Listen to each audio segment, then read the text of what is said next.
Live from Soto Entertainment and Recording Studios, Episode 5, TEE Sports, Tiempo.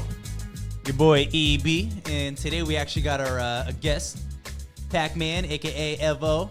Thanks for having me, guys. Happy to be here. Happy to have you here, buddy.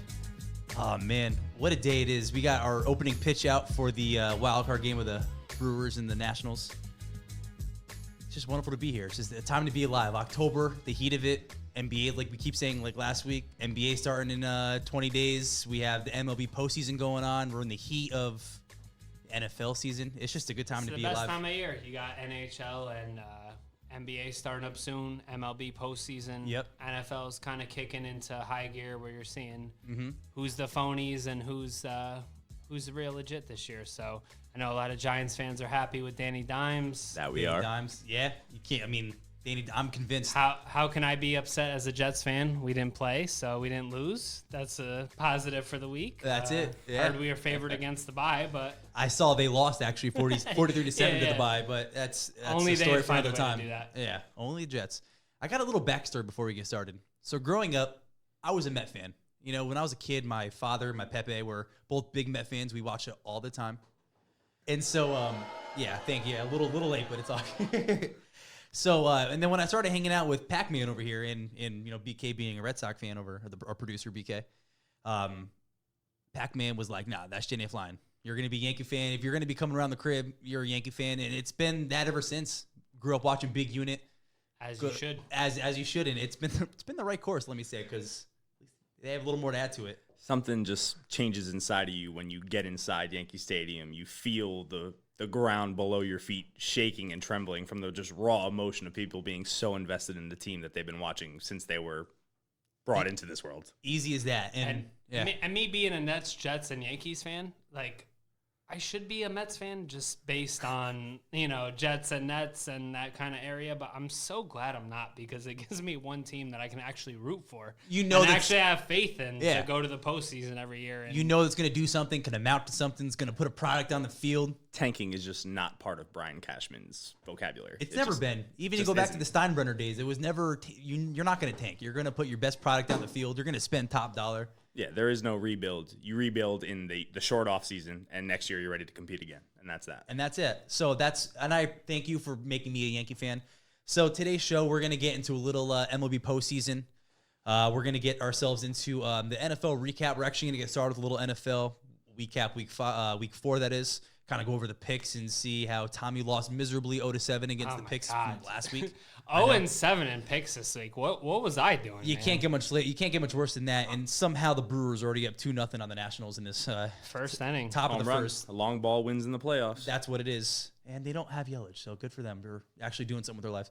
So let's get right into it. So we got this. We'll keep you posted on any game-changing experiences happening on in this wild card game. But nonetheless, we'll get started with a little NFL. And our first pick was the Thursday night game in the Eagles and Packers.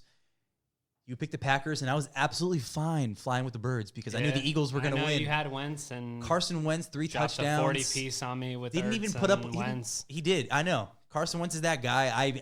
He's still playing a little slow to me when I watch him. He doesn't have that feel to him he had 2 years ago when he had the MVP candidacy thing going on there. But nonetheless, they still got the W. They came back a little bit and got that W. I was shocked down with that early. one because the Packers had the ball first and goal on the 5-yard line that last Yeah. drive of the game, and it's, first or second down, you got to run the ball. Absolutely. I don't understand. Granted, Aaron Rodgers is probably next to Mahomes, Brady, probably top 3 quarterbacks in the league. You got to have a little faith in your running game. I mean, cheap shot earlier in the game from the Eagles that knocked 2 of them back-to-back on the punt Williams out return. the game. And exactly.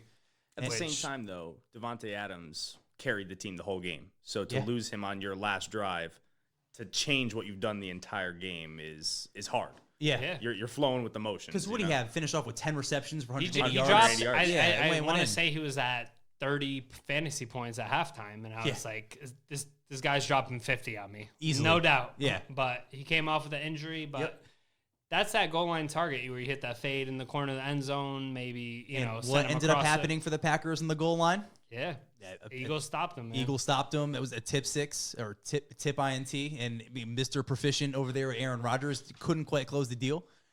which makes me a little happy because I'm a part of that firm club that believes that Aaron Rodgers is a tad bit overrated. Yeah, I've said that before, and I'll stand by it. I'll die on the hill over it. He's very good, but he's always had a good team. He inherited a great team. Kind of saved the Eagles' season, to be honest. Absolute If they would have dropped that game, they would have gone to 1-3. Yeah. They would have been toast in that NFC East. But now, Giants are finding a new life. They're 2-2, so they're tied up with the Eagles. Cowboys dropped the game, which we'll get to later on Sunday night. Exactly.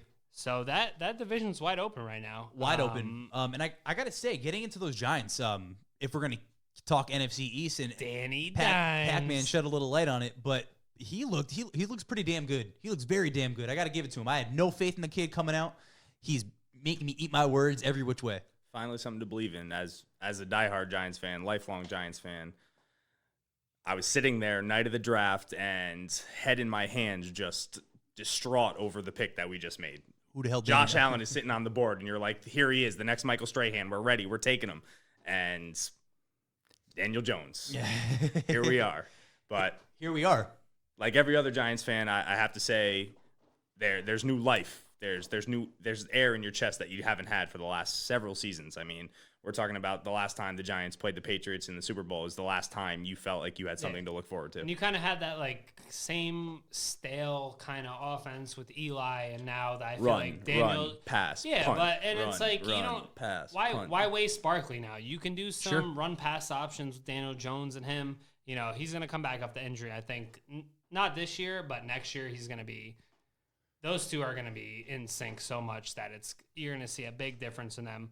But to that point, can you see Saquon dipping a little bit in production next year? Now, when Danny Dimes comes back, he wants to run the ball on third down. Do you think that Saquon's still going to get north of 20 carries a game? I think it's the opposite. I think you seen Goldman this past weekend scored. He caught a touchdown and he ran for one. Yeah. I think he had over 75 yards rushing, which for a backup running back, you'll sign for that any day. Danny Dimes, 23 of 31 for 225. Two one interceptions. touchdown and 2 interceptions, but the Redskins are a dumpster fire. Yeah. Let's add them to the fire with the Dolphins and the Jets, and we'll just make a good marinade. And we'll sit there and make our marshmallows over them. Throw the Bengals in there too because they're done. Yeah, they're done. Which I keep seeing AJ Green is looking to get traded. So we'll get to that Steeler-Bengal game in a little bit, but that's another one. Going back to that Giants-Redskins game, you got a lot of heat from some Giants fans that were very upset that they didn't draft Haskins over Danny Dimes. And now look at him. Look at Haskins' stat line from that weekend: 9 of 17 for 107 yards and 3 picks. This guy is not NFL ready right now. Nope.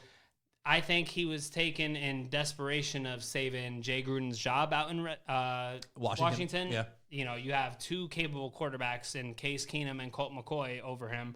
I know they're both banged up, but I feel like Jay Gruden didn't want him in the game because he knew he wasn't ready. But I think from the upper management, they're like, let's get this kid in the game because what else do we have? Sure. You got to keep in mind, though, his best offensive lineman won't report to the team because Williams, they don't take care of him. So yeah. He's got nobody protecting him. And at the same time, you have Eric Flowers on that offensive line, which Giants fans know that name very intimately well. Yeah. Big time bust in the first round. So you're not kidding. You're not blocking anyone with that. No. So I don't know if it's Dwayne Haskins not being good enough or if it's just the product of what you got on the offense, that kind of thing. So, who is he really throwing it to? He's got his go-to target looks like Chris Thompson, and he's got Sprinkle as a tight end. What's his name was out this week? What's his name? Their top receiver this year, Marco. Oh, right. I know you're talking about, but nonetheless, it's not good enough. If you want to put him in a place to succeed, at least the Giants, they gave Daniel Jones, Sterling Shepard, Golden Tate when he comes back this week. Yeah, I think that'll be a big boost for him getting that kind of number one-esque receiver back that can run patterns and that'll open up Sterling Shepard for those slot patterns that will get him downfield, kind of air out the ball post, a little more. Yeah, I mean, the difference is you have a very smart and intelligent quarterback who has all the experience in the world, but when you're on a team that can't carry you or at least hold you up around you, somebody like Daniel Jones can at least improvise and work on his feet. As soon as Eli's in trouble, the play is over. Yeah. Daniel Jones gets in trouble, that 3rd and 13 play where against he broke the Buccaneers. He broke 2 sacks. Or no, this past week he broke okay. 2 sacks and Yeah, I mean 2 weeks ago, 4th and 7. But that's exactly 4th right. and goal. That's a ballsy move. Instead for a of throwing the ball out of the end zone, my man ran it. you run it for a touchdown. And he did. He took the lead. They got lucky with a field goal miss, but nonetheless, he did it. You know, you got to give it to him. He did what he had to do. Put it in the did defense's exactly what he had hands, to and it all worked out. It worked out very well. But moving along here, So we're gonna get into my team because that is like talking a little Chargers real quick. I was Let's get gonna over it say, because they played the get into Dolphins. It's not exciting. They were banged up left, right, and center. They didn't have anybody. Hunter Henry's out. Virgil Green's out. Sean Culkin went down. Dontrell Inman went down in the 4th. Melvin Ingram ended up going down with a hamstring injury as well. So they're losing people left and right, and they're still able to pull out a 30-10 win. Obviously excited about that because if you lose to the Dolphins, you are a dumpster fire, as you would like to put it. Oh wait, Jets got 2 games versus them, so they'll split. Somehow. They'll be 1-15. Their one win will be. Dolphins aren't going defeated this entire season. First quarter looked a little bit shaky, but as sure. in anything, the Dolphins can't play anybody for 4 quarters. They might keep it close till halftime, and then after halftime, it's just the skill separates itself. Speaking of young rookies, I was actually Josh Rosen made a couple really nice plays at the beginning. On that first drive to score, he had a 25-yarder on 3rd down. He had that long 34-yarder to actually score the touchdown. So he looked pretty damn good, I got to say. But anyway, Josh Rosen's out in Miami. He's probably loving the sun, but he's hating his job. So my question is to you, how are you feeling about your team right now? I know Melvin Gordon's coming back this week. Yep. He was suited up Sunday, but they weren't going to try and rush him back. Sure. But with the loss of Ingram, how are you feeling right now? The Chiefs are 4-0 right now, so yeah.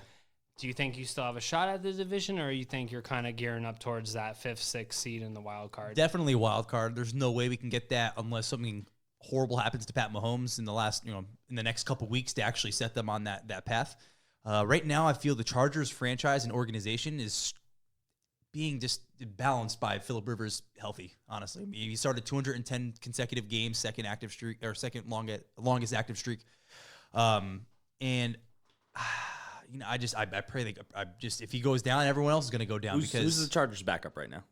Tyrod Taylor, which isn't a bad one. He's got a little rapport with Anthony Lynn NFL from when experience. He has started games. And he started a playoff game. He won a playoff game. So I wouldn't feel horrible with it, but Can't be worse than Luke Falk. It can't be worse than Luke Falk. You're not kidding. But I feel pretty good because Derwin James is coming back in November. Melvin Ingram, just let that dude get healthy. Let everyone else kind of just make their way back for the end of the season. Phillip Rivers is one of the better December quarterbacks because he's got, I don't know what the stat is off the top of my head, but he has a handful of losses. What are his stats in January? No one wants to know. Oh. like 5-12 or something. I don't know. Probably not that bad, but I think he's got 7 losses to 4 wins in playoffs. What are you going to do? How about this stat from week 4? Only 4 out of 15 games this week, the home team won.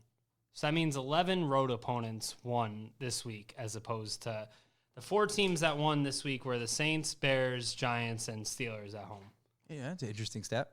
The one thing I will say about football compared to a baseball home field advantage is with football is you have an identical field no matter where you go. Yeah, you have 100 yards, it's turf or grass is the only difference. That's really. a good point. But baseball dimensions change, the way the right field's a little farther than the left field. Yeah, exactly. So you have certain things that are you get those hecklers in the judges' chambers that'll. Yeah, football is just the home field advantage doesn't really play as much of a role, especially when you're looking at this last week's matchups. There's a lot of heavy favorites. There's not a lot of games where you were going to say the home field is going to sway you one way or another. It's like Chargers playing the Dolphins. If that's in Miami, you're not saying that the Dolphins are favored at any point. No, and I saw a stat today on ESPN that it went over the home field attendance.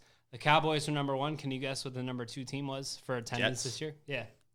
So that goes to show you home field means absolutely nothing. We're going to have to look at this. So garbage. I would love to see what the season ticket is for a Jet fan. It's probably next to nothing, which is probably why they can sell. Probably a lot more than way more than anybody would be willing to pay. Well, for a full season ticket, yeah. Well, I'll put it this way. My father back in the 80s or 90s had season tickets to see the Jets, and he's a Cowboys fan just because it was They're $20 a ticket or something. How can you not? How can you not? That's exactly right. It gives you something to watch on Sunday. They did a great job in week 4, not losing, not getting to 0-4, but they didn't play anymore. They stayed healthy. They hadn't any more losses. But we'll keep that going. We'll get to the Jets next week. Let me get into my disappointment of the week because the Falcons are garbage. I thought they would be a top 10 offense. I thought Matty Ice, 13 games in the Dome this year, would go off. Calvin Ridley, Julio. What are they doing losing to the Titans 24-10? Lose my 2 touchdowns. They have no identity is the problem. They don't know what they're doing. Yo, Devontae Freeman had 12 carries for 28 yards. What is that? That's not good. That's what that is. Matt Ryan threw the ball 53 times. Granted, he threw for 397 yards. Yep. He didn't throw a single touchdown. Yeah. Where is your offense coming from on that? Sacked 5 times. And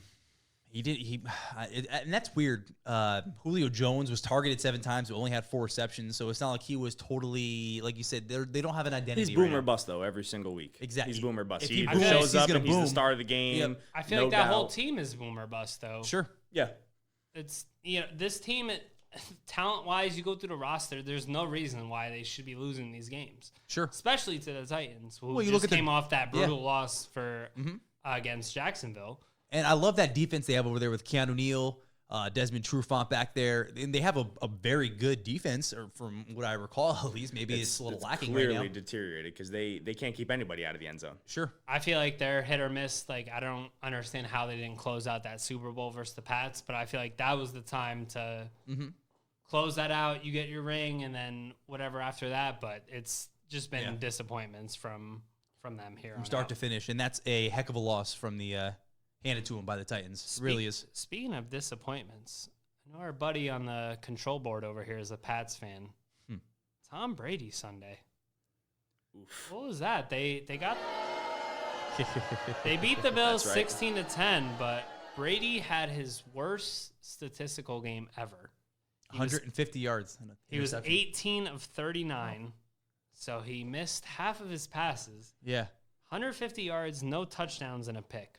Wow. Well, all that says is something about Bill Belichick. Yeah, quarterback and have the worst game of his life. Yeah, they're still 4-0. Still win by 6.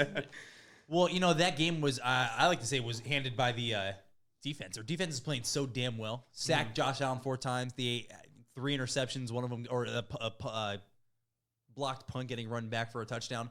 So that was on the hand of the defense. That wasn't really much the offense had anything to do with it.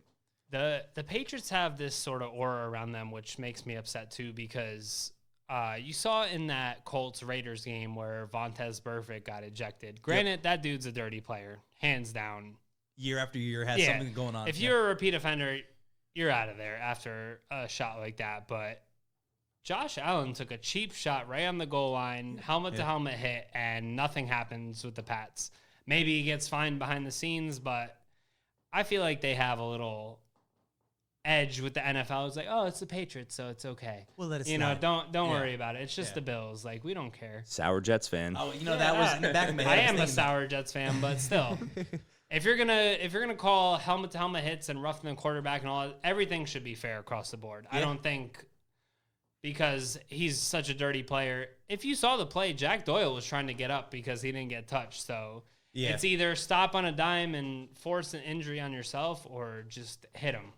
And Vontaze Burfict is leading with the helmet, going for the helmet. So I mean, he kind of brought it upon himself a little bit. But then again, you're playing at a speed you're playing faster than light, so you're going. You got a motor to you. It's crazy though how far the game has come. When we were playing Pee Wee football, the thing you were taught, tackling, put a helmet on a helmet. You hit a helmet to a helmet. Everyone's on the sidelines like, yeah. Helmet to a helmet is the way you get taught to tackle as a kid. Not anymore, but these guys are 30 years old. More or less our age range. Played long before we did. Helmet to a helmet. That's the way you learn how to play football. So it's tough. It's a big adjustment for these guys who have been doing the same thing for their entire life. You know, it's culture shock. And, in 10 years, it's going to be playing flag football. 7-on-7, the lineman no longer will have a position. Because it's just going to stand there as a wall. Yeah, might as well. Just throw some flags on them, and that's it. Well, let's get into one more game, and I'll go right into MLB because that's going on. We'll give you some updates on the Brewers and National game. But let's talk about this, was it Sunday night game, the Saints-Cowboys. Cowboys, you think that they're looking hot.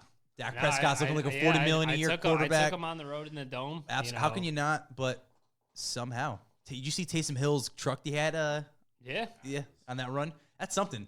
Which I don't get why they don't put Taysom Hill in as their starting quarterback. It doesn't make any sense to me. Tying back to what you just said, though, think about what Taysom Hill did. He is consciously running and lowering his head to hit somebody else head-to-head contact. So but it's not an offensive penalty. That should be it's a double standard. It's interesting though. If you have the ball in your hand, you're allowed to hit somebody illegally, but if you don't, you can't. Well, look at running backs. Whenever they're running with the ball, get as low as you possibly can so they can't take you down. And it ends up being you got your head on the floor and you're heading some. That's a good point you're making.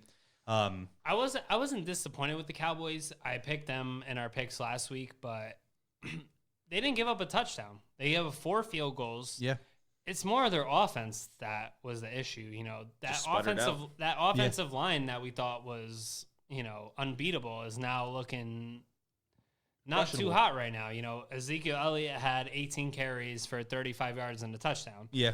I think that they need to get him kind of in some screen patterns, get him more open in the flat. Yeah. A big part of their offense that they're missing, I think, is Michael Gallup. I was going to say. Because he's been out since week 1. He really opens the field for everyone in that slot. Randall Cobb had a questionable pass that he dropped. I think Dak put it right on him, and he dropped it. But you're taking Randall Cobb over Cole Beasley any day of the week. Then you got Gallup on the side and Cooper, your number 1. I think they're really locking in on Cooper, and there's no number 2 receiver to kind of break that game, so they can just lock him down, and then they're focusing on Zeke. And at this point in his career, you can't have Jason Witten being your number 2. No. You just can't. He's already out of retirement, coming back, and he's helping you. He's working part-time, essentially. He's just that emergency blanket that you just dump off to, which is great to 5, have. 6 years. Yeah, absolutely. But what is he, 36 or something like that? He's up 30.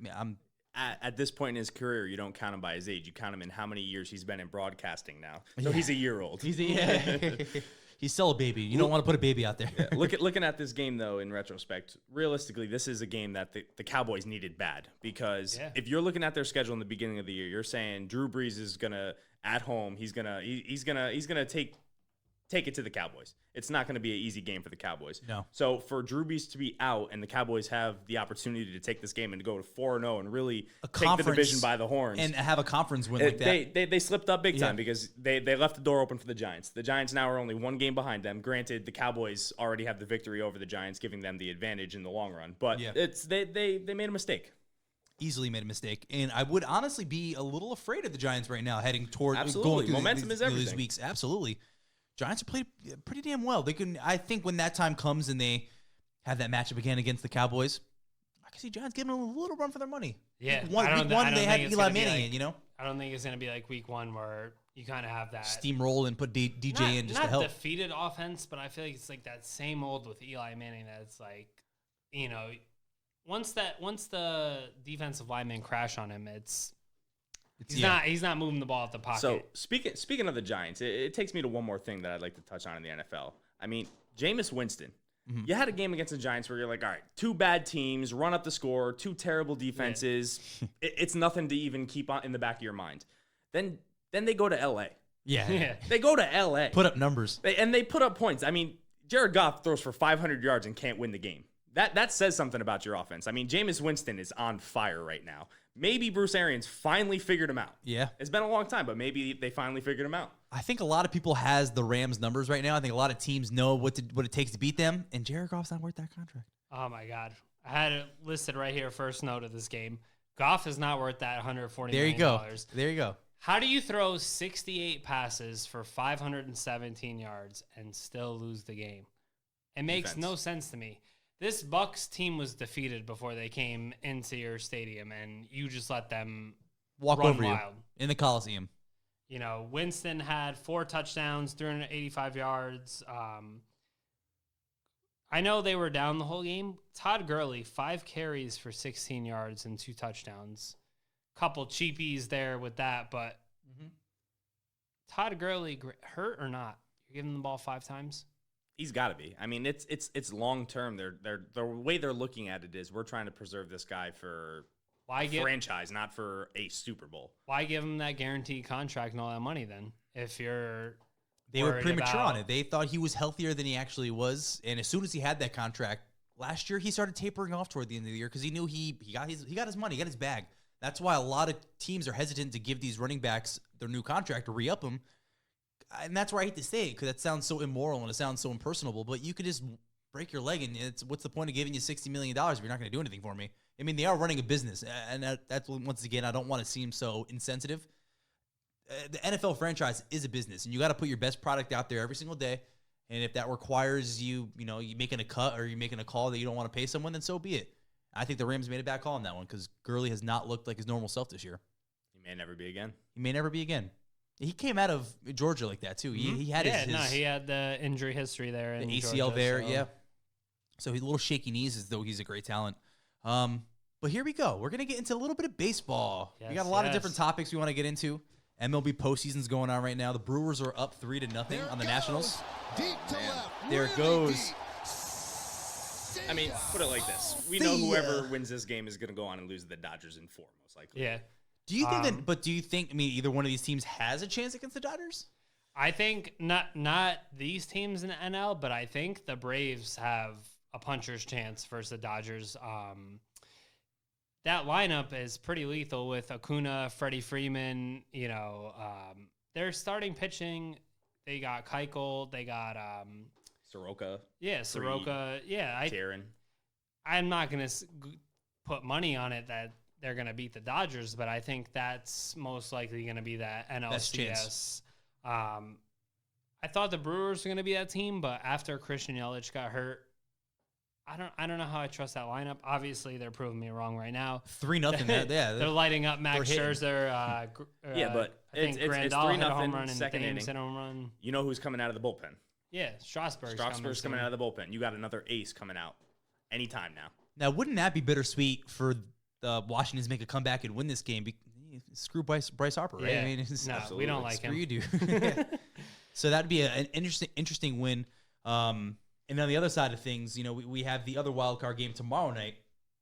The Rays versus the A's. And funny enough, we actually saw the A's versus the Yankees last year, and the A's lost. But do you think the A's can switch it around and beat the Rays? Yeah, I mean, me personally in this one, I am going with the A's. And actually, the reason I'm taking the A's is because if there's any team out of this wild card that has the ability to beat the Astros, it's the A's. Nobody's played the Astros as many times as the Athletics have this year. Sure. They have their number. They've played them well. They know their lineup top to bottom. There are no surprises anymore in this matchup. So the A's have a strong chance coming into this game. You have Charlie Morton starting for the Tampa Bay Rays, whose postseason ERA is almost 4.6 in his career, losing record in the postseason. Yeah. So he's a strong regular season starter, but not even in his time with Houston, he wasn't a very strong postseason starter. Mm-hmm. Interesting. I'm going with the Rays, though. I think Morton does, his ERA might not match up to his postseason experience, but I think, having that experience in the postseason, that I think he's just going to elevate them. I think the A's have a better lineup hitting-wise in the long run, but I think that Tampa Bay's set up kind of to disable their lineup a little bit more than the A's are. I think it's going to be a toss-up between that game. Either way, that team's getting smoked by the Astros, depending on who it is anyway. Brings me to my next point. You don't think either one of these teams stand a chance against Houston? I think they do. I mean, I think the Athletics could very well take them to 7 games. I do. I mean, if you look at their season matchup, the A's have played the Astros better than any other team. Better than the Yankees, better than the Red Sox. Nobody has played the Astros the way the Athletics have. I mean, we'll see what happens. I think just that Astros starting pitching is just going to be too much for them. If you wheel out Verlander, Cole, and Zach Greinke, you gotta win 2 out of those 3 games to have a chance to even be in the series. I think that Astros are going to sweep through those first 3 pitchers, and then maybe the winner of this game steals one Game 4. But I think Game 5, it's a done deal. Yeah. So that game's a wash. We don't have to worry about that. But we do got to worry about the Twins as Yankee fans here. Haha. Red Sox fan. It's a producer. But, so, yeah, do you trust the Yankees? Do you feel that they kind of screwed themselves? They did kind of screw themselves toward the end of the year. They could have had the easier matchup to bring them out to the next series. But now they have to go against the 3 seed and the Twins. Do you feel comfortable with that? Do you feel confident? Yeah, I mean, either way, at the end of the day, you're most likely going through Houston. So really this first round, It's a warm up. Whoever you get, you get. But Houston, in the end, is most likely your destination. So, like you're saying, with the end of the season, you played a 3-game series against the Rangers. You lost 2 out of 3. You had the opportunity to come out and get home field advantage, which against the Twins, we have it obviously already because we are seated higher, but that's huge in Houston. I mean, you look at the last time the Yankees and the Astros matched up in the postseason, and the home team won every game. Mm-hmm. And not to sleep on the Twins, I think they have a great roster right now. They just beat the Yankees out 307 versus 306 in home runs. They're starting Ace Barrios, I think, can put up a decent game in game 1. But ultimately, I think the Yankees' pitching staff's better. I think their bullpen's better, and I think their lineup's better. So unless somehow the Twins can steal game 1 and maybe make it interesting, I think this is a 3-1 series. Easy. Since 2003, the Yankees are 5-5 in postseason series versus the Twins. So they haven't lost a single series. They're 4-2 versus them this year, as you can remember that Aaron Hicks diving catch to save the game. That was probably one of the plays of the Yankees year, but the Twins lineup's much improved this year as opposed to, some of these Years last past. years. You Sure. got all these home run hitters. Nelson Cruz hit 41 home runs. Max Kepler hit 36. Miguel Sano, 34. Eddie Rosario, 32. So there's some heavy hitters in that lineup, and you can't really sleep on that. But Nelson Cruz still out? nah, he's back? Yeah, he's back. I think it comes down to how the Yankees are going to set up their lineup in this series. Heard a lot of stuff today. I think the outfield's pretty much set with Stanton, Gardy, and Judge. You're going to have Maben trickling in there for defense. Possibly Clint Frazier sighting. I'm not sure yet, depending how many pitchers they want to carry. You want to tell us your little Clint So Frazier sighting? little tidbit. I'm standing on the streets in Manhattan yesterday, outside an undisclosed location. For the Sake of the player, better good. for the player's sake here. And Clint Frazier comes walking down the street like regular Joe Schmo. Just walking down, enjoying Manhattan. On his day off. Yankees have a little bit of time. He's in the city. He's at home. He's enjoying himself. It's just interesting. These big time stars in a place like New York. It's just everybody is just So casual. Everybody just blends right in. So do you yell, Clint? No, I didn't want to be the fanboy, even though I am. Don't be that guy. I would have been that guy if there was someone. If I saw Melvin Gordon across the street, I'm yelling Mel. Yeah, I was Mel. very close, but I was like, you know what? Let me stay professional here. That's just it. So you agree with the outfield, though? It's going to be Stanton in left field, Gardy in center, Judge in right, and then... Yeah, I mean, in a perfect world, you'd like to put Stanton in a DH, but then you're taking another good bat out of the lineup to put Maben in, who, don't get me wrong, has been clutch, has been consistent, but he's not in your starting 9 on a regular His day. whole career path, he just started hitting this year, really, with Marcus Thames, the hitting coach. But I don't know. He's good for defense. Maybe you swap him out for Stanton in the late innings. Yeah, I'm happy to have him as the 4th outfielder. I think the middle of the infield set, you definitely have Didi at short and Torres at second. And then Sanchez is definitely going to catch all the games. Maybe you throw in Romine there just, to mix it up a little bit, give him a day off. But So you wouldn't even have Encarnacion at the DH? well, as of now, he's not ready to come back. This is where it gets tricky. That third base and first base position.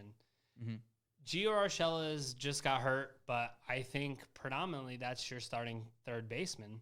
And I would put LeMahieu at first base because those 2 bats in the lineup plus their 2 defense. Yeah, I mean, and when you're looking at playoffs like this too, it's a little bit of a different animal. Defense does play, every defensive play is important. Every defensive play. So you want your best 4 infielders on the field at all times. Exactly. Sure. And It's fair enough. I think Gio's shown it to us this year that he's a very serviceable third baseman, hasn't made that many errors, and you definitely want LeMahieu at first because that's your bat. At the same time, you can kind of swap it out a little bit. If Gio's not right the first couple games, you slide LeMahieu to third. You still have an option for Voit or Encarnacion at first, but ultimately, I think Encarnacion's going to be the DH, and I think Luke Voigt's the odd man out here. I think he'll get sprinkled in, but Luke Voit looked solid through the end of last year, though. I mean, as the postseason comes up, absolutely. speaking of slumps, what about Didi Gregorius? You know, he has in years past been just about the clutchest Yankee in the postseason, just about the new Mr. October without winning a World Series. Yeah. So Didi, though, has been in an amazing slump, has been as low as he's been in his pretty much his whole career in the last couple weeks of the season. And I still personally have full faith in him. I think he will be clutch again. Just give him the opportunity. And I think just for the sake of that lefty bat in the lineup, that there's no way you can take this dude out. Especially at home. Yeah. He maybe had a little struggle up and coming after the injury and kind of getting back into the swing of things, not getting the full season, but there's no way you can take him out of the lineup. Just a home run almost snapped there in the bottom of the second. Almost was going to be 3-2, but Ryan Braun got him. 3-0, top of the So keep it on the Yankees. Obviously, the Yankees all season have had a great field. I mean, that's never been an issue. That's never been up for debate. They're deep. It's awesome. But on the flip side of things, you look at their pitching, and it's been a little sus at times. It's maybe not as deep as you would like it to be. They had the chance to go out and get like a Dallas Keuchel midseason, and they didn't. They could have traded before the deadline to kind of help them in this position. In years past, it's been a problem. Do you find that going into this postseason is going to be a little bit of a hairy situation?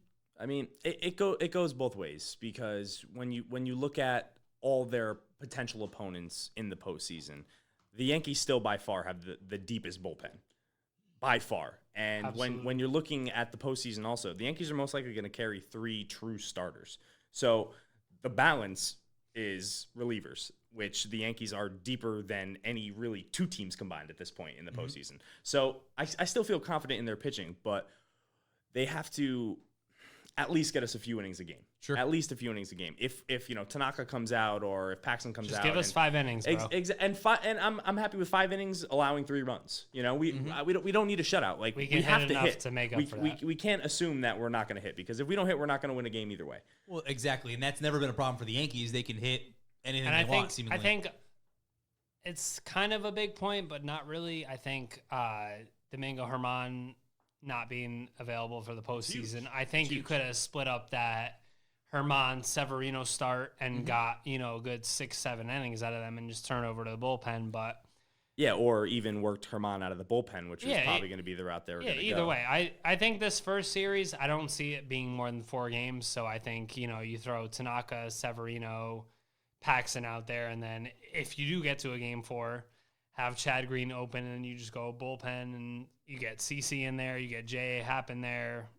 We can make it work. Yeah, I mean, with the Twins, Happ is a matchup that makes me a little nervous. The Twins, beyond any other team, have the highest fastball hit rate out of any team in the major leagues. Especially, so J. Happ throws like 75-80% fastballs between 4-seam and 2-seam. So he, in my mind, you stay away from him against the Twins, unless it's a game where you need length, you already have the lead, you put him in to save your bullpen for the next game. Sure. But other than that, I'm avoiding Happ in this first series.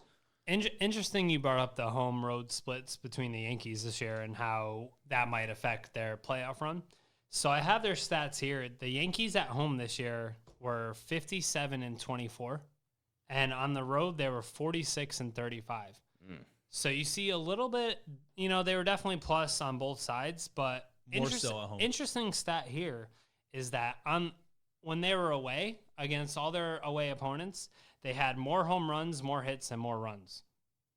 So obviously they better at home. Yeah, they just pitch better at home. They bring the offense no matter where they're going. So, and then you get, I'm not trying to get a little too ahead of myself, but if the Yankees do get to that Astro series in the ALCS, I think it will go 7 games. But don't forget that Zach Greinke didn't want to come to the Yankees because he didn't want to pitch in that big game. He didn't want to be in under all those lights. So Zach Greinke has not performed since coming to Houston at all. Yeah, I mean, he had that last start, I think, right before the season ended. He took like a perfect game in the 7th, no-hitter in the 8th. I'm not sure. I think that was his first win with Houston.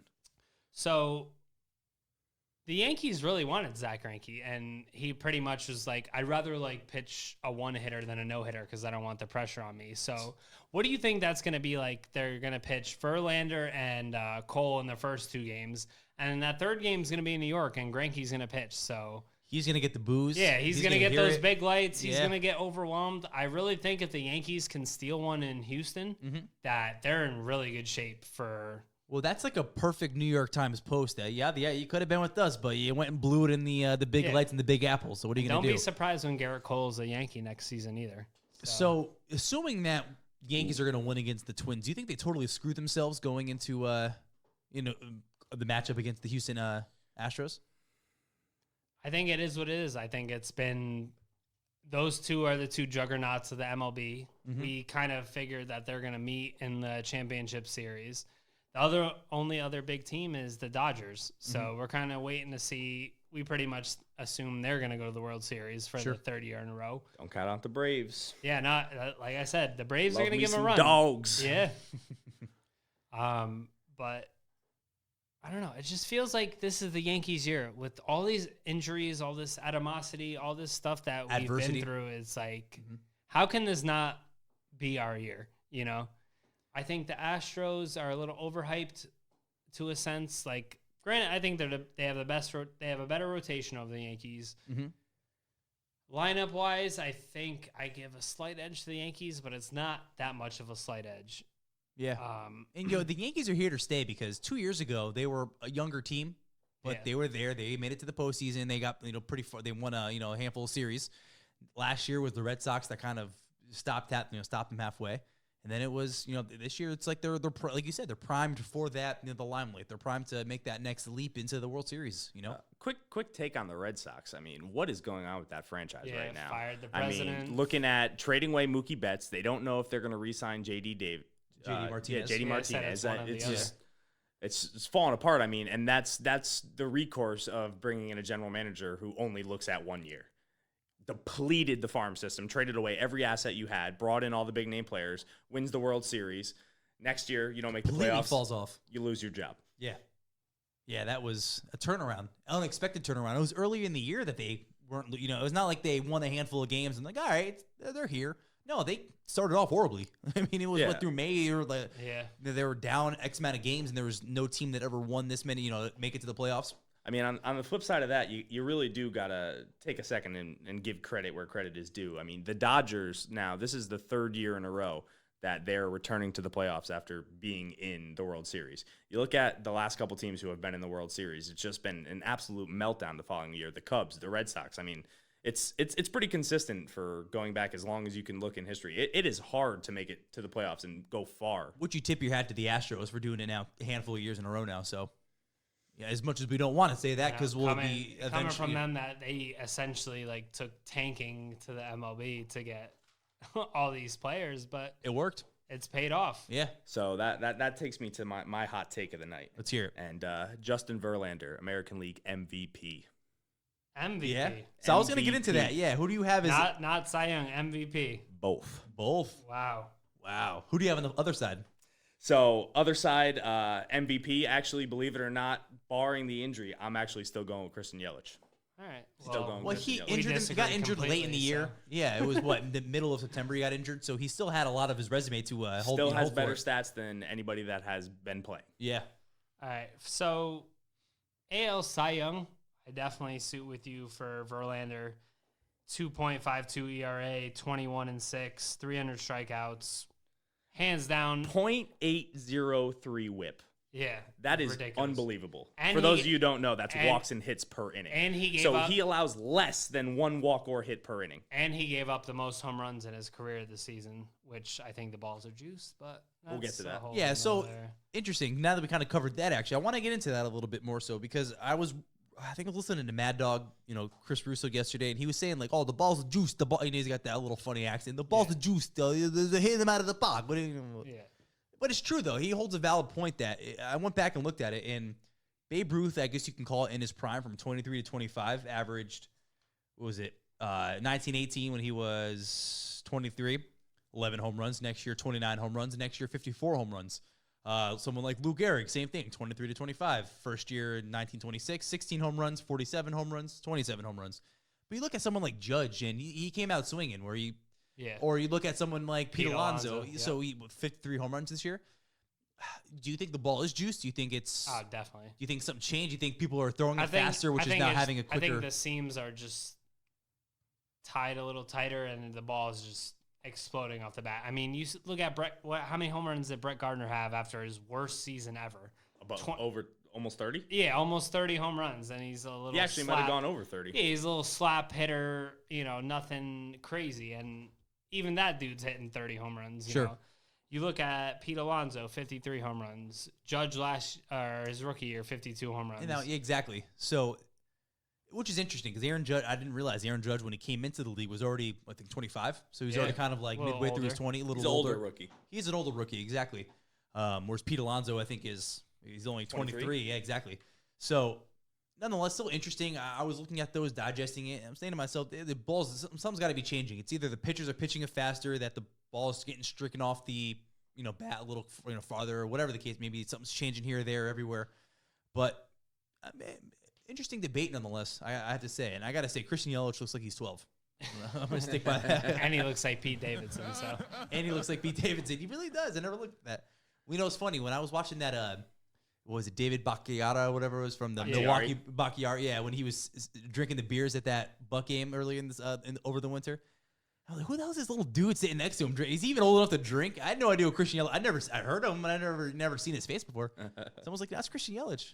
Getting back to the MVP status. I hate to say it every year, but why is it Mike Trout every single year? Can't be Mike Trout this year. This dude sat out 40, 50 games. I don't know. I'm not sure the exact number, but 291 average, 45 home runs, and a .110 batting. I can hear your point for Verlander, but when's the last time the pitcher won an MVP? That's my point. Yeah, you can't do both. So I think it's a shame too, because every year Mike Trout is in the MVP discussion. His team's 15 games out of first place. So that's the problem. The people that are voting for MVP are taking into account things that are beyond the control of a single player. So that actually would bring me to my close second for my AL MVP would be actually Alex Bregman of the Astros. No, he had a terrific season. 295, 41 home runs, 112 RBIs, a little over 1,000 OPS. Yeah. I think Brandon comes into that too, because Mike Trout's an all-star, and you look at Alex Bregman like, oh wait, but they have Jose Altuve, they have Carlos Correa.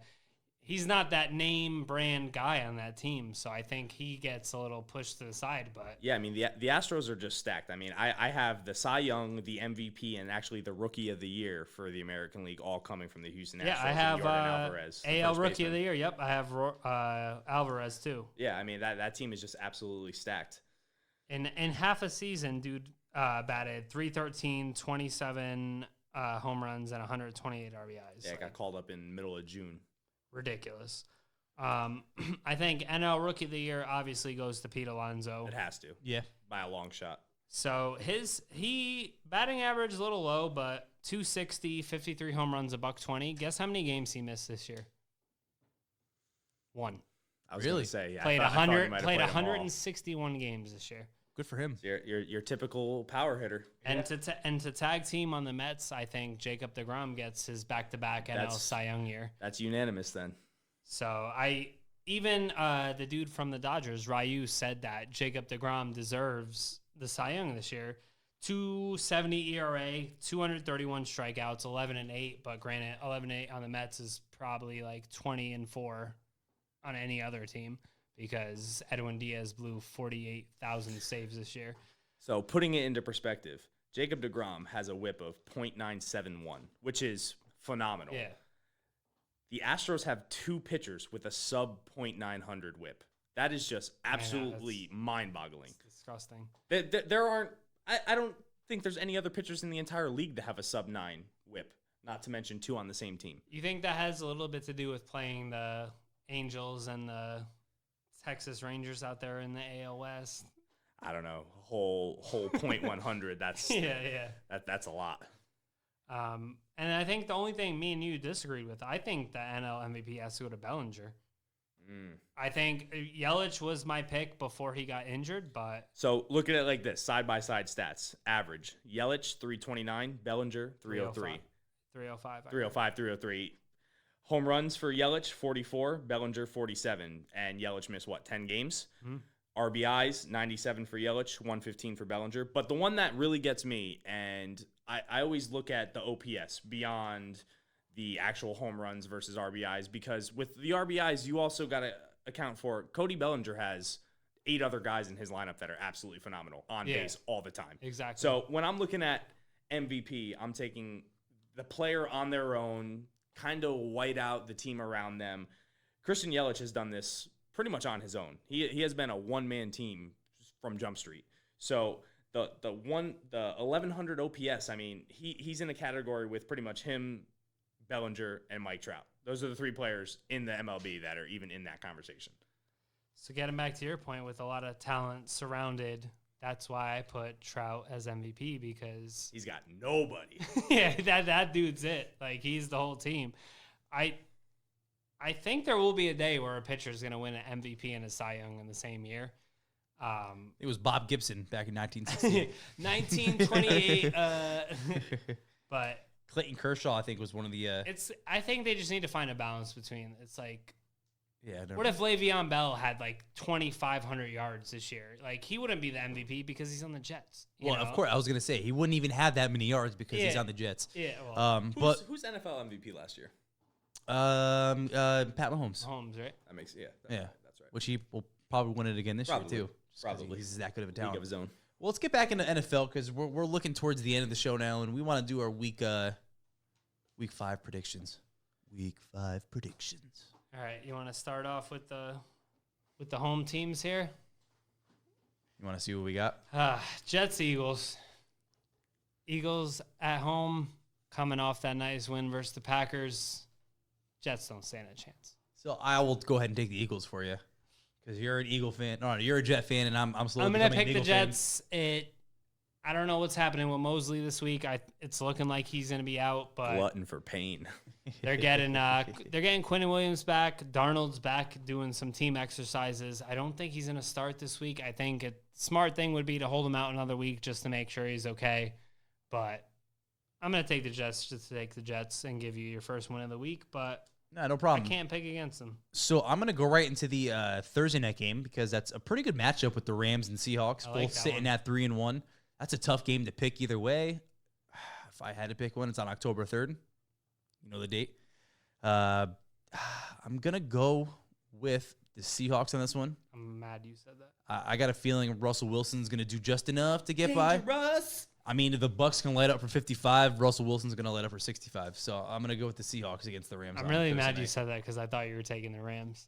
No, if I'm only going one LA team, you know who that is. I mean, you look at the Seahawks record at home during the regular season. I think the first week during September that they lost was under Pete Carroll's thing was a couple weeks ago. So yeah, they've been pretty much untouchable in that first month of the season at home. Like we said earlier in the show, Jared Goff is not that franchise quarterback. No. He looked good because look at who he has around him. Cooper Kupp's the second-ranked NFL receiver right now. Under Keenan Allen's number 1, by the way. Receiving yards wise, yep. You still got Brandon Cooks, Robert Woods. Gerald Everett. They need to figure out that ground game though. Yeah, they don't have a real good balance right now. I think everything's pass happy, and they think that that's how you can win games. But clearly, last week you let up 55 points to the Bucs and underappreciated running back, C.J. Anderson. Yes. So let's move right along to the next game, and you can go ahead and pick that game. I'm gonna go with the divisional matchup here, Bucs Saints. I was happy you're gonna. I'm happy you picked that one because that's it's an eye-opening or eyebrow raising game because Bucs just won big, Saints just won big. Going back to last week where only 4 out of the 15 home teams won, I think I'm going with the Bucs on this one. The Saints didn't really show me too much last week on offense. Cowboys defense is pretty good, but you only had 4 field goals. There was no real offensive explosion. You know, Kamara and Michael Thomas, not really too. I think Thomas was held under 100 yards with 9 receptions, but I don't know. I think the Bucs might have a little swagger to them after beating the Rams last week, and I think that they might sneak one on the Saints real quick just because Breeze isn't in there. And I think as long as Bowles can focus on that defense and lock down Kamara, I think this is anyone's game. Sure. Yeah, this is a prove it game for the Bucs. I mean, they really had they came out and they shocked a lot of people yesterday. So this is the make or break. I mean, are we going to see the typical Bucs that we see week in and week out for the last decade, or are they finally turning a new leaf? Where's Mike Allstott? Where is Mike Allstott? One game I'm going to pick, and shout out to Pacman for sitting here next to us. I'm going Giants over the Vikings. Okay. I'm riding the Giants' That's a coattail hot this season. take. They're the underdogs by 5.5 points. I think Kirk Cousins just isn't competent enough to put something together to get a W against his team. The Giants actually proved to have a solid enough defense that they could. Let's drive to the Jersey State border right now and put your money on it. Yeah, please.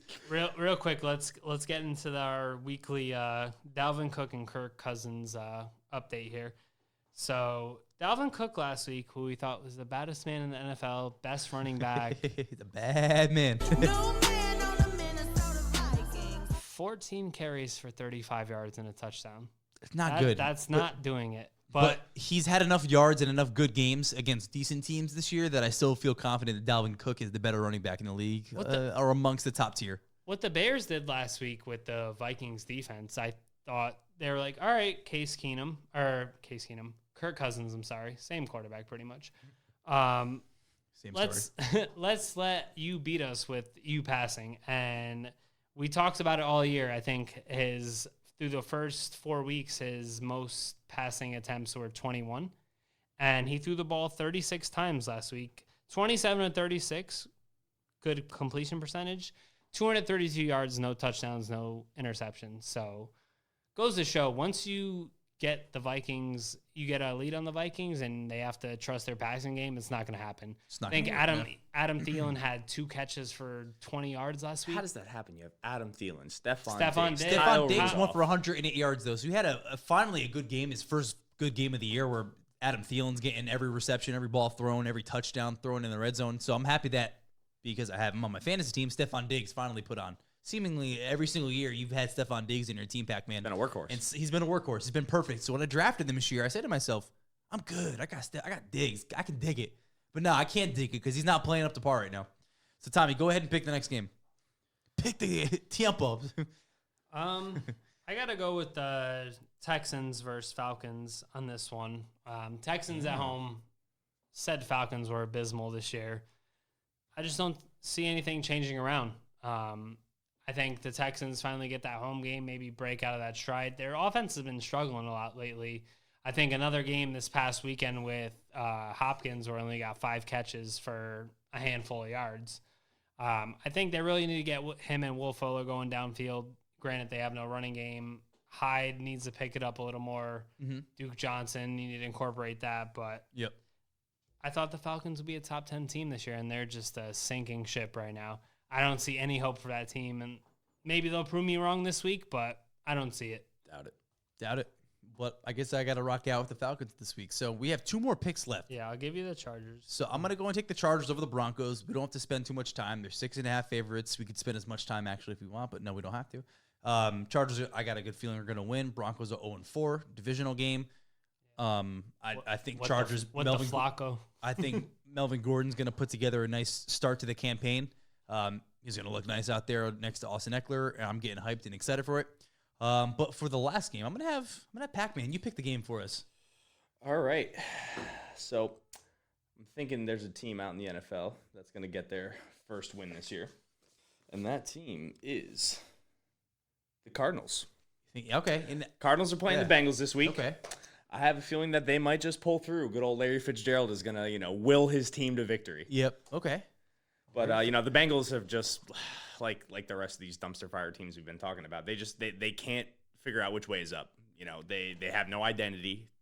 Andy Dalton again is just the same typical mediocre middle of the run quarterback who has 3 good games. You pick him up the week after, and then he sucks for 3 weeks. It's just the same thing that we all buy into every year, and then everybody gets dropped on their head. New coach doesn't matter. New coordinator doesn't matter. You put all the weapons around him. He's not a good NFL quarterback. I agree. The loss of John Ross for a month, that's going to be big. That's probably one of their top receivers. AJ Green's not going to be back. Seeking a trade. Looking like seeking a trade, not going to come back for another month. But how's that Sean McVay tree doing with Zach Taylor as the head coach? It's not working. And how's Sean McVay sitting he could be sitting in the hot seat. We could be talking about Sean McVay sitting in the hot seat come week 12, but we'll get to that. We kind of crapped on the Cardinals to begin with in the beginning of the season, but I think Kyler Murray's kind of finding his own way.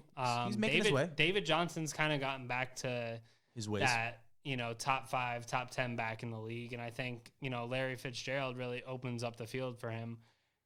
I agree with Ev. I think that Cardinals are taking that one. And that's I'm kind of with you. I'll take the Bengals and root for them that week, but Arizona is finally patching it together. I think a little bit more so. I mean, the only game they've tied and they could have won was against the Lions, and Lions won 2 pretty good games. And they almost just beat the Chiefs. And they almost beat the Chiefs, and I thought they could have beaten I thought they were going to beat the Chiefs. Yeah, they've been in just about every game but the game against the Seahawks, where it was a little bit of a blowout. A little bit, but so you got to give it to Matt Patricia. Yeah, he's held his own. As far as the lines go, but I got a feeling that Cliff Kingsbury and let's throw Kyle are going to get the W. Let's throw in a little bonus pick because I'm curious on this Monday Night Football game here. Brownies on the road versus the 49ers. It's funny. Coming off that win versus the Ravens, Yeah. I think the Browns are kind of motivated more. But Sure. the 49ers are 3-0. Yeah, they had a bye week last week, but I don't trust the 49ers one bit. They're 3-0, but out of the undefeated teams, 49ers are my peg to lose to lose the quickest, I guess you could say. Like the next team to lose or to not be 4-0. I think they will lose this game against the Browns. I don't like the saying it, but yeah, I mean, the last game the 49ers played was against the Steelers. Big Ben goes down. I want to say the 49ers turned the ball over 4 or 5 times, but because Mason Rudolph couldn't get the offense going, I mean, they lost the game but still won. Exactly. I mean, they really put nothing together. Jimmy G had a garbage touchdown at the end. I think was his only passing touchdown of the game. He threw 1 interception, maybe two fumbles. They did not look like a solid team. Granted, Tevin Coleman may be coming back off the injury this week, may give them a little bit of a boost, but the Browns have momentum right now. They stuck it to Lamar Jackson and the Ravens, who everybody had as a favorite in that game. Well, and it's funny how the 49ers in the last 5 drafts went and got a D lineman of some sort. Every single first round, the first pick in each round, they got DeForest Buckner, they got Nick Bosa. The defense has looked very solid, though. Yeah. It's looked good enough, but the offense, who is he throwing to? Dante Pettis is the number 1. Like that's not viable enough for Jimmy G. And Goodwin's decent. Goodwin's good enough. Yeah, he is good enough. Yeah, I like them better. He's than not a Buffalo, number 1, but he's not a number 1 by any means. He's a great number 2, and Dante Pettis is a pretty good number 2. Maybe a 1A. Maybe but AJ Green slides his way out there. Maybe. Or Antonio Brown goes up to 49ers. Interesting. Which, speaking of, he'd signed with a that. $61 million Oh, agreement Not against with the an NFL. empty grievance. Our weekly update of Antonio Brown's career filed a $61 lawsuit versus NFL trying to $61 million. Yeah, just $61. No, $61 million. I'd take $61 right now, but Yeah, I could use $61 right now, but $61 million grievance But against the NFL for his losses. did you see the report that there is a few teams still interested in him though? Well, there's no confirmed accusations. Everything is just hearsay at this point. Nothing has been He proven said, in the she court said, of yeah. law. It's all he said, she said. Yeah. The Patriots being, the white collar, do good team that they are, they weren't going to stick with him. But that being said, there's a lot of teams down in the dumps out there that may take a felon on their roster. You know what I mean? If you want to win that bad. Sure. Hey, the Pats had one before, so why not? That's why they took the chance. It's worked out for him in the past. But that concludes our week 5 of Tea Time Sports. Pacman, thank you so much for coming on today. We'd love to have you back. Guys. It was a pleasure. Hope to be back sir. soon. Yeah. We'll keep it Next rolling. week we'll be up 2-0, so we'll have you back. Well, yeah, we'll have Don't you back. worry. Yeah, exactly. So until next time, till next Tuesday, same time, same channel. Once again, shout out to Mike's Deli, best sandwiches in town, Norwalk, Connecticut. That is. Yes, sir. Fairfield County. Thanks again, Sono Entertainment and Recording Studios, TE Time Sports, Chef Ev, EB, Tiempo, BK. Pacman, We out. EB, adios.